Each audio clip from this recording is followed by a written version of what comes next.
لاہور میں قیام کے زمانے میں شہاب الدین کو معلوم ہوا کہ غیر مسلم گکھڑوں نے جو دریائے سندھ سے لے کر کوہ سوالک کے دامن تک علاقے میں آباد تھے ہنگامے برپا کر رکھے ہیں۔ وہ اس حد تک ظالم اور متعصب تھے کہ ان کے اس آس پاس کی آبادی ان کے ظلم ستم سے عاجز آ چکی تھی۔ خاص طور پر پشاور اور اس کے ارد گرد کے مسلمانوں کا تو انہوں نے جینا ہی دو بھر کر دیا تھا۔ ان بے دین اور بے مذہب گکھڑوں نے خدا پرست مسلمانوں کے لیے پنجاب کا سفر بھی مشکل بنا دیا تھا۔ یہ لوگ کسی مذہب یا اخلاق کے پابند نہ تھے۔ اپنی جوان سال بالغ لڑکیوں کے ساتھ ان کا سلوک انتہائی غیر مہذبانہ بلکہ کمینہ پن تھا۔ ان کے یہاں رواج تھا کہ جب ان کی لڑکی جوان ہوتی تو اس کا باپ یا بھائی اس کا ہاتھ پکڑ کر اپنے مکان کے دروازے پر آ کھڑا ہوتا اور راہ چلنے والوں کو اپنی لڑکی فروخت کے لیے پیش کرتا۔ اگر خوش قسمتی سے کوئی راہگیر اس لڑکی کو پسند کر کے خرید لیتا تو منہ مانگے دام لے کر یہ لڑکی اس کے حوالے کر دی جاتی، ورنہ اس معصوم بچی کو وہی موت کے گھاٹ اتار دیا جاتا۔ ان لوگوں میں یہ دستور بھی تھا کہ ایک عورت کئی شوہروں کی زوجہ ہوتی۔ جو شوہر اس عورت کے گھر جاتا وہ باہر دروازے پر اپنا نشان لگا جاتا کہ دوسرے شوہروں کو اس کی موجودگی کا علم رہے۔ ایسے عالم میں کوئی دوسرا شوہر عورت کے مقام پر آتا تو نشان دے کر اندازہ لگا لیتا کہ اس وقت عورت تنہا نہیں ہے، لہذا وہ فوراً واپس چلا جاتا۔ الغرض یہ بغیرت گندی قوم ایک زمانہ تک اسی وحشیانہ انداز کی زندگی بسر کرتی رہی۔ شہاب الدین کا دوسری فتوحات کے علاوہ یہ عظیم الشان کارنامہ بھی تاریخ کا روشن باب ہے کہ اس نے اس ظالم وحشی قوم کو اسلام کی رحمتی بھروں آغوش میں پناہ دی۔ واقعہ یہ ہوا کہ سلطان کے آخری زمانے میں ایک متقی پرہیزگار مسلمان گکھڑوں کے ہاتھوں گرفتار ہوا۔ اس نیک نفس خدا پرست انسان نے ان بے دین وحشیوں کو مذہب اسلام کے خصوصیات سے آگاہ کیا۔ خوش قسمتی سے گکھڑوں کے امیر کو یہ باتیں پسند آ گئیں۔ اس نے اس باکباز مسلمان سے پوچھا اگر میں اسلام قبول کرنے کے لیے سلطان شہاب الدین کی خدمت میں حاضر ہوں تو وہ میرے ساتھ کیا سلوک کریں گے؟ اس مسلمان نے جواب دیا میں یقین دلاتا ہوں کہ ہمارے بادشاہ تجھے اس عالم میں دیکھ کر بہت خوش ہوں گے۔ چنانچہ اس گکھڑ سردار کو اسلام پر آمادہ پا کر اس مسلمان بزرگ نے ایک خط میں سلطان کو اس صورتحال سے باخبر کیا۔ یہ خط ملتا ہی سلطان شہاب الدین نے ایک مرثا کمر بند اور گراں بہا خلعت گکھڑ سردار کو بھجوائی اور اسے اپنے دربار میں طلب کیا۔ اس طرح سلطان اور اس کے عمرا کے روبرو یہ وحشی سردار مشرف با اسلام ہوا۔ شہاب الدین نے خوش ہو کر اسے گلے لگائے اور پھر اس کے نام کوہستانی علاقوں کی فرمانروائی کا پروانہ جاری کر دیا۔ گکھڑ سردار کے مسلمان ہونے پر اس کا پورا قبیلہ مسلمان ہو گیا، البتہ تھوڑے گکھڑ اپنے سردار کے مسلمان ہونے پر خفا ہوئے اور یہ ناراضگی تعصب اور دشمنی اس قدر بڑی کہ انہوں نے دھوکے سے سلطان کو شہید کر دیا۔ گکھڑوں کی قوم میں 20 افراد سلطان سے سخت نالاں تھے کیونکہ سلطان نے ان کے عزیزوں کو قتل اور خود ان کے بے گھر کر دیا تھا۔ ان سب نے مل کر شہاب الدین غوری کے قتل کا منصوبہ بنایا۔ جس دن سلطان دریائے سندھ کے کنارے ایک مقام پر خیمہ زن ہوا، اس کے دوسرے روز یہ گکھڑ کسی نہ کسی طرح شاہی خیمے تک پہنچ گئے۔ اس وقت شاہی لشکر وہاں سے کوچ کی تیاری کر رہا تھا۔ ایک گکھڑ سلطان کے خیمے کے پہرے دار کے پیٹ میں چورا گھونپ کر فرار ہو گیا۔ دربان کے زخمی ہونے پر چاروں طرف ایک شور سا مچ گیا۔ شاہی خدمتگار بھی سلطان کے خیمے کی حفاظت چھوڑ کر زخمی دربان کے گرد جمع ہو گئے۔ جب باقی 19 گکھڑوں نے دیکھا کہ اس وقت شاہی خیمہ خالی ہے اور تمام محافظ اپنے بادشاہ کو تنہا چھوڑ کر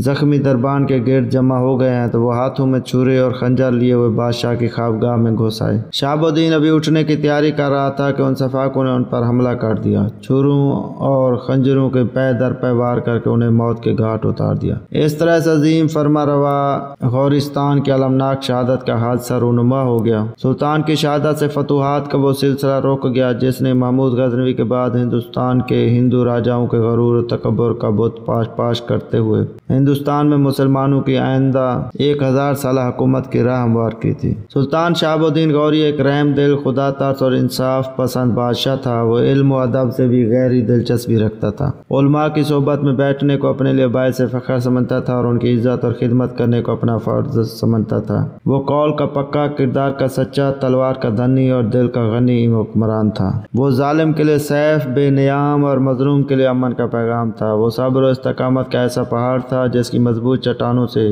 برصغیر کا سارا کفر اپنا سر ٹکرا کر پاش ہو گیا۔ جزاک اللہ خیرہ۔ امید ہے دوستوں کہ آج کی میری ویڈیو آپ کو پسند آئی۔ اگر پسند آئی تو میرے چینل کو سبسکرائب کیجیے اور بیل آئکن کو لازمی دبائیے تاکہ میری ہر نئی والی ویڈیو کا نوٹیفیکیشن آپ کو ملتا رہے۔ خوش رہیے، آباد رہیے، اللہ حافظ۔